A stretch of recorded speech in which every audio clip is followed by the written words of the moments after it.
pour commencer, Pauline Curado. Pauline, si tu voulais bien nous dire qui tu es, qu'est-ce que tu fais de ton organisme, un court résumé. Parfait, merci. Bonjour tout le monde. Pauline Curado de l'accueil Blanche Goulet à Gaspé. Moi, j'ai travaillé environ 25 ans à Montréal dans le milieu de l'itinérance santé mentale, dépendance et tout ce qui s'ensuit. Je suis arrivée à l'accueil Blanche Goulet en décembre 2016, donc ça fait environ 4 ans que je suis là. L'organisme Blanche Goulet, bon, c'est pas jeune, on va fêter cette année notre 30e anniversaire. Ce qui a changé, c'est dans la pratique, je vous dirais, là, des 4 dernières années depuis mon arrivée, où on est passé plus d'un organisme s'inscrivant dans une approche de réduction des méfaits. Fait que c'est ça pour la petite intro, puis après, bon, on va pouvoir rediscuter. Merci. Alors, je vais peut-être inviter Marie, si tu voulais nous faire une petite présentation. Alors, moi, je suis avec l'organisme Convergence depuis les tout débuts, mais dans les 2 premières années, j'étais plutôt bénévole. Et puis là, j'ai commencé à être plus impliquée. Convergence, service d'aide aux hommes de la Gaspésie, c'est un organisme d'aide pour hommes. On est venu au monde premièrement comme un service en prévention de la violence conjugale et pour aider les hommes qui avaient des problématiques de violence conjugale à cesser l'agir violent et le suivi thérapeutique qui s'ensuit. Ensuite, on a eu, force est d'admettre, comme on était le seul organisme qui ne s'adressait strictement qu'aux hommes. Donc, notre clientèle, c'est des hommes. En aucun cas, ça a été mixte chez nous. Là, on a été obligé d'élargir nos services. Et puis, en 2015, c'est tout le volet maison d'hygiène qui nous est apparu comme une solution importante pour aider et parer la désaffiliation entre les pères et les enfants, parce qu'on a une grande proportion de notre clientèle que c'est des papas. Donc, et la maison d'hygiène, ça fait 30 ans que ça existe au Québec. Puis là, il y a une autre figure qui paraît là. Fait que, Hugues, tu voudrais-tu nous faire un petit mot aussi? Alors, bonjour tout le monde. Mon nom est Hugues Bugeaud. Je suis intervenant psychosocial à Convergence et je couvre le point de service de la MRC Avignon-Bonaventure. Et tout comme Marie, j'ai été dès les débuts là, à travailler activement au développement de cette ressource-là qui est Convergence. Je fais d'ailleurs partie du conseil d'administration à Convergence depuis l'année suivante, là, la GA de fondation de l'organisation. Et avec Marie et Jean-Jacques Elie, le directeur général, on a eu cette idée-là de partir cette maison d'hygiène-là qui va dans les qui entre dans les grandes orientations là, du plan d'action santé bien-être des hommes là, qui a été déposé en 2017, là, qui est de contrer là, d'offrir aux papas, tout particulièrement, là, un service d'hébergement. Donc, tout ça, comme Marie disait tantôt, afin de prévenir la désaffiliation sociale et familiale. Merci à vous trois. Puis merci à Charlie. Charlie, je vais quand même te donner, tant qu'à te voir à l'écran, au moins te présenter. Donc, Charlie Brousseau, Fournier, chargée de projet au groupe ressources en logement collectif Gaspésie, Île-de-la-Madeleine, bureau de Gaspé. Donc, c'est ça, je vous invite à poser vos questions via le chat. On a 20 minutes ensemble, donc c'est ça. Fait que je vais faire suivre les questions à André là, par la suite. Merci. Ou peut-être que tu auras carrément à poser la question à nos invités, à relayer la question à nos invités. On est une quinzaine actuellement, donc on ne parle pas juste entre nous 5. Il y a d'autres mondes avec nous qui nous regardent et nous écoutent. Peut-être je vais débuter avec Pauline, puisque les vidéos commençaient dans l'ordre avec Pauline, avec le projet de l'accueil d'Ange Goulet. Dès le départ, Marie, quand j'ai discuté avec toi, tu disais, je vois pas comment on est innovant, ça fait longtemps. Puis en même temps, je voyais, dans ce que j'entendais du vidéo, moi, ce qui m'a marqué de l'accueil d'Ange Goulet, c'est l'importance d'être souple sur les normes, sur les critères, d'être accueillant. Puis tu disais que c'est facile à faire, mais j'ai l'impression que ça se démarque par rapport, vous n'êtes peut-être pas tant que ça dans la norme. Est-ce que tu veux nous en parler un peu plus de votre approche de ce côté-là? Comment vous voyez ça? Puis est-ce que c'est dans les normes ou bien si vous êtes un peu unique dans ce sens-là? Bien, c'est sûr qu'on est un peu hors norme. Bon, on dit qu'on travaille en réduction des méfaits. Tantôt, je vous parlais que j'avais travaillé à Montréal, mais quand je parle d'hors norme, vous allez comprendre pourquoi. À l'époque, avec l'arrivée du VIH, fait que les gens, les toxicomanes qui s'avaient contaminé par l'injection de seringues, mais eux, c'était pas très bien vu là, dans les milieux. Ça fitait pas trop, si on veut, avec toute la clientèle habituelle des maisons de personnes atteintes du VIH, qui, eux, c'était plus une clientèle à l'époque d'hommes gays bisexuels et toutes les gens, l'identité de genre, comme on pourrait dire maintenant. Ça fait qu'il y a eu c'était quand même long, là, mais pour parler, pour ouvrir une maison d'hébergement pour les personnes itinérantes atteintes du VIH et des consommatrices actives, parce que c'était des junkies, des utilisateurs de drogue injectables. Ça fait que c'était ça ou qui mouraient dans la rue. Ça fait que le projet comme tel permettait aux gens de consommer à l'intérieur. C'était aussi en prévention, là, tu sais, les seringues qui traînent un peu partout dans les parcs et tout. Ça fait que là, c'était une place pour 9 personnes. Une maison comme ailleurs, parce que les gens pouvaient venir, entre guillemets, mourir. Mais nous, bon, ils prévoyaient dans le temps qu'elle allait mourir assez vite, puis finalement, avec l'arrivée de la trithérapie, ben, ils sont pas morts. Ça fait qu'il fallait qu'on gère ça là, en plus des soins, parce que je vous dirais que chez les clientèles toxicomanes, ils bougent jusqu'à la dernière minute là, pour se procurer leur drogue. Ça fait qu'on distribuait des seringues. Dans la maison, ils pouvaient consommer dans leur chambre uniquement. Ça fait que moi, quand j'arrivais à l'accueil Blanche Goulet, j'ai toujours eu un peu de mal, puis j'ai toujours défendu aussi le fait que les personnes en santé mentale, parce que tout est interrelié, on ne peut pas tout couper au couteau, que les gens en santé mentale ou avec des problèmes de dépendance, il n'y avait pas de place pour eux. Moi, la première chose, bon, c'est sûr que j'ai parlé avec le CA de ma vision du travail, mais la première chose que j'ai faite, c'était de mettre là, le code de vie à poubelle, là, qui était très restrictif. Là. Il y avait 52 points là-dessus. Là, ça fait que, puis comme j'ai arrivé au mois de décembre, ça fait que la première chose, c'est que non, vous ne mettrez pas les gens dehors parce qu'ils arrivent ici puis ils ont consommé. Tu sais, c'est 9 chambres, nous autres, c'est mix, c'est hommes-femmes, on s'entend à peu près plus 70% d'hommes. Ça fait que si le résident, il sortait, puis il arrivait qu'il avait fumé du pot ou qu'il avait bu, pas question de l'expulser pour ça, on lui demande d'aller à sa chambre. Tu sais, le but, nous, c'est de demeurer quand même le plus adéquat possible dans leur comportement. C'est sûr que comme partout ailleurs, ce qu'on ne tolère pas, c'est la violence. Ça, à partir de là, bon, ça, c'est la limite. Bon, on va tolérer par rapport à la consommation, on va tolérer par rapport à tout ce qui est symptômes psychiatriques. Là.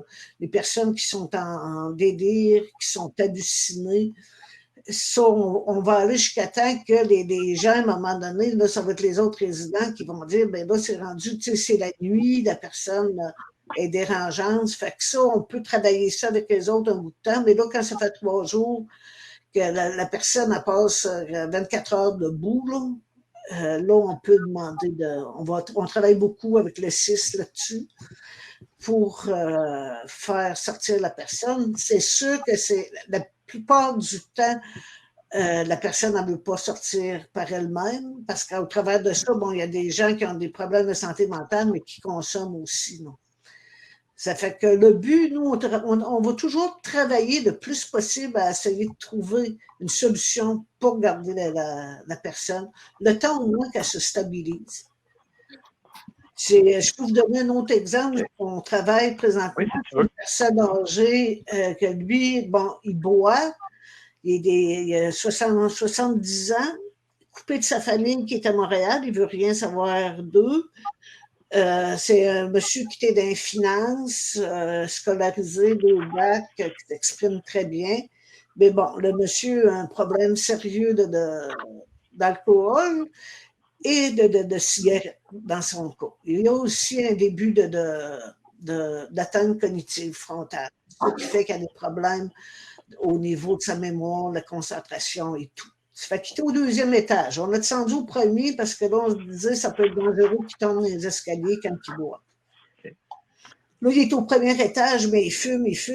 Depuis le mois de juillet, on travaille pour le faire sortir et donner des avertissements. Puis là, on l'a mis dehors 3 jours pour tenter d'y faire une arrêt d'avertissement sérieux, parce que là, c'est la sécurité des lieux qui sont pas. On a beau d'y expliquer, mais lui, aucun problème. C'est tout le monde autour qui a un problème. Puis, il ne fume pas.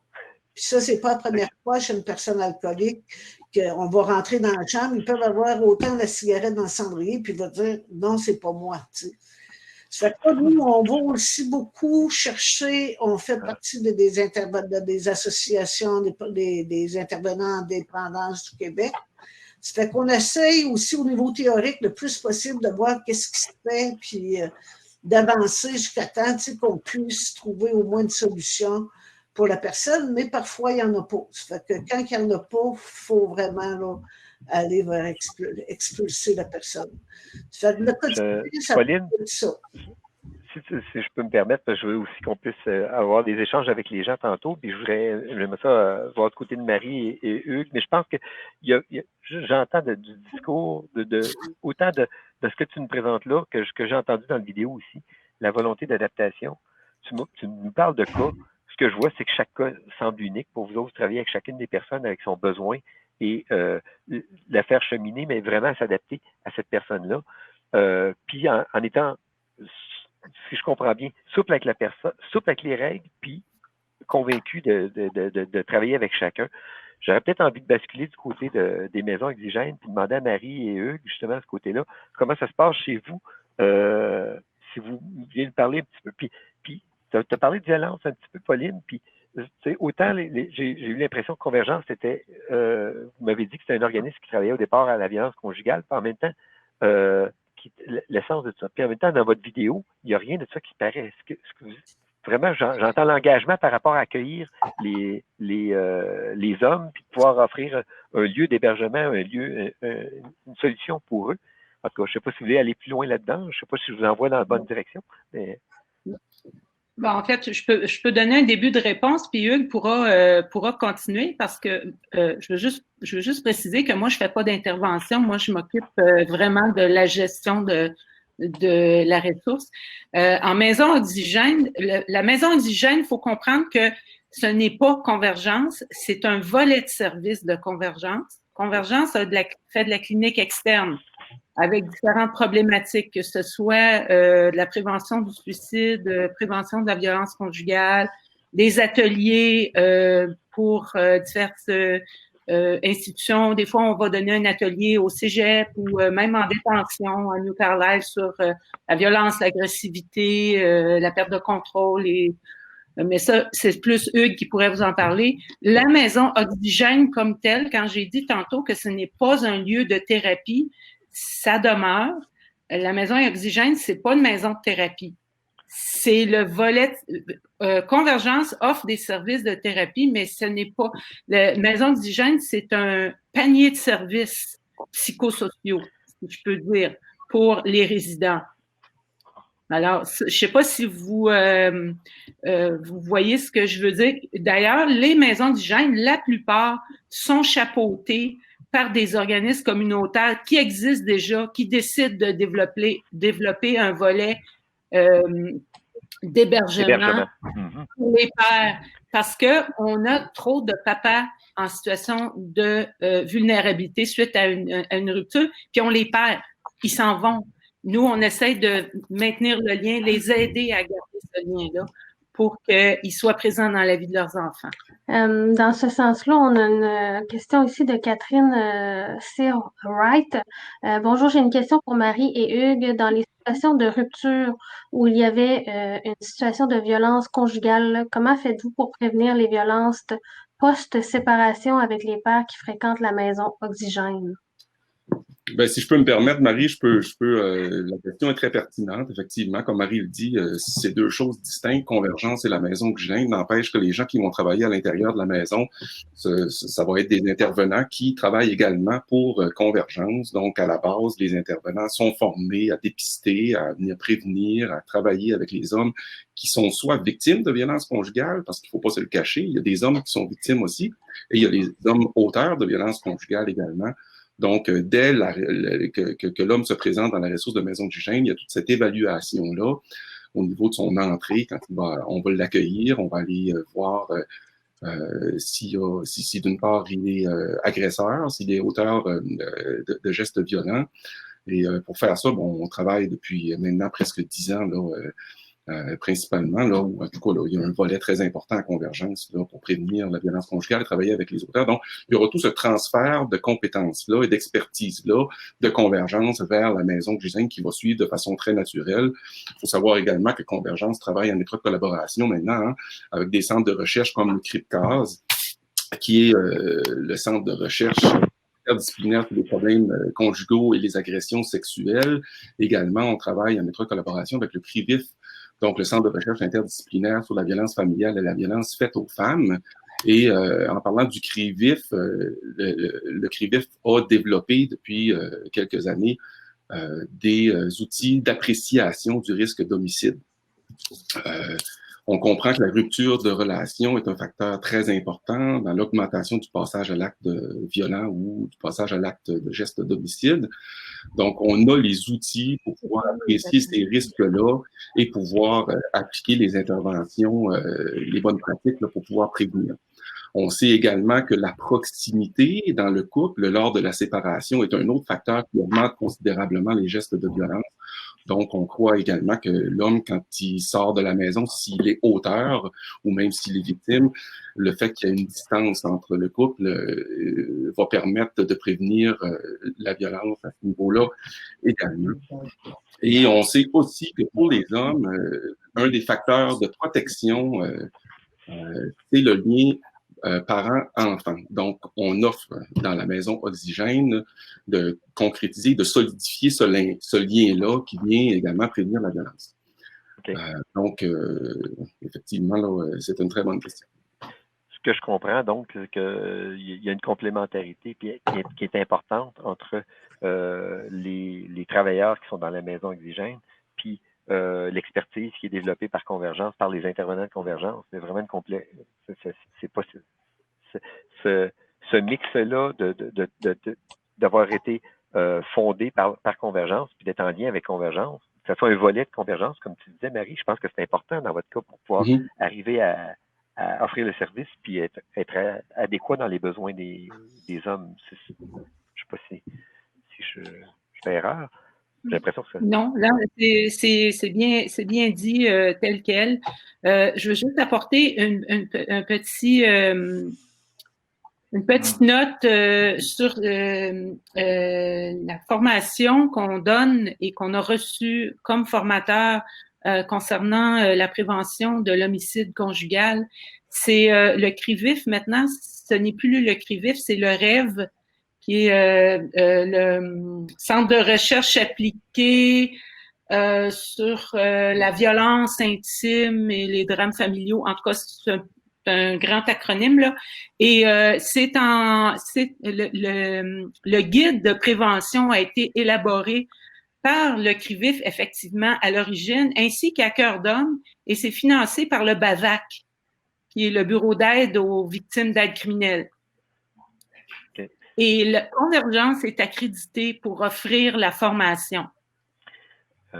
Je veux juste... oui. C'est parce que le CRIVIF, présentement, il n'existe plus comme tel, mais il était là au début. Mais je vais inviter les participants à vraiment, tantôt, vous aurez la possibilité, pendant l'événement, après l'événement, mais pendant l'événement, aller jaser avec les intervenants si vous avez plus de questions par rapport à ça. Parce que quand on tombe dans dans les acronymes, là, si les gens sont comme moi, même si c'est des acronymes que j'entends de temps en temps, on se perd facilement. C'est un peu dangereux ce côté-là. Mais bon, pour avoir leur juste, vous pourrez communiquer avec Hugues ou avec Marie. Dans les deux cas, si vous voulez, pour l'accueil Blanche-Goulet, comme pour la maison Exigène, ce que moi j'ai entendu dire aussi, vous faisiez un lien directement avec votre défi de la pénurie de main-d'œuvre. On est le colloque qui est sur les projets innovateurs en habitation pour avoir des projets inspirants qui peuvent nous emmener à débloquer un peu nos problématiques en habitation. Dans les deux cas, vous avez à faire face à ça. J'ai l'impression que le fait que vous vous inscrivez comme des acteurs qui semblaient vouloir proactifs. Pauline, vous avez parlé du défi, vous autres, chez vous, d'aller après le 3 mois, puis souvent vous étendez ça plus loin, puis comment vous voyez la suite, après ça, d'assurer la transition. Dans le cas de Marie, il me semble que dans la vidéo aussi, c'est ce que j'ai entendu dire, le poste maison Exigène, j'ai l'impression, donc vous souciez les deux. Comment vous voyez votre rôle? Puis je vous lancerai peut-être aux deux. Pauline, comment vous voyez votre rôle là-dedans? Puis après ça, Marie, comment vous voyez votre rôle par rapport à pouvoir permettre, malgré la pénurie de logement, là, permettre aux gens de retrouver un loyer ou une place digne? Ben, notre rôle, c'est vraiment, tu sais, on va vraiment avec ça qu'on considère comme prioritaire selon, tantôt tu as parlé d'intervention individualisée, puis c'est ça qu'on prend plus en considération. Il y a des gens, par exemple, on a un jeune schizophrène ça va faire 2 ans. Lui, ça avance vraiment beaucoup, là. La prise en charge par le psychiatre, sa consommation qui est stabilisée au niveau d'un début de programme d'emploi. Ça fait que ça, on va aller plus loin. Il y en a d'autres comme sur les personnes âgées qui ont plus des problèmes cognitifs. Ça, ben, dans ce temps-là, on pousse un peu plus sur le 6 là, pour qu'ils trouvent des ressources. Il y en a un, ça fait 1 an. Tu sais, ben, avant, des fois, le processus est long avant qu'ils soient évalués, avant que leur situation est confirmée. Dans le cas d'Alzheimer ou toute autre démence, là, ça fait que ça varie beaucoup. Si je peux, André, si je peux me permettre, parce qu'il reste vraiment pas beaucoup de temps, je vais poser la question de Valérie Legault qui va dans le même sens et qui est posée autant à Pauline parce que moi, ça m'intéresse aussi de savoir pour Pauline, mais qui était posée d'abord pour Marie et Hugues. Vivez-vous des défis sur les logements de transition?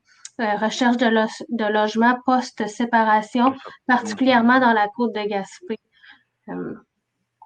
Donc, les trois, vous pouvez préciser là-dessus, là, votre besoin en termes. Si vous pouvez préciser par rapport à des partenaires, tu nous as parlé un peu, Pauline, de quelques partenaires avec qui vous devez travailler ça. Je ne sais pas. Alors, je reposerai la question pour les trois, là. Ben, je peux aller. Oui, nous, c'est sûr que c'est de quoi qu'on a, là, qu'on devrait, on espère développer bientôt. Le problème, ça va être de prioriser. Il y a tellement de besoins, il y a tellement de clientèle, là, entre guillemets. Tu sais, on pourrait faire facilement 3-4 catégories. Mais bon, à un moment donné, il va falloir prioriser.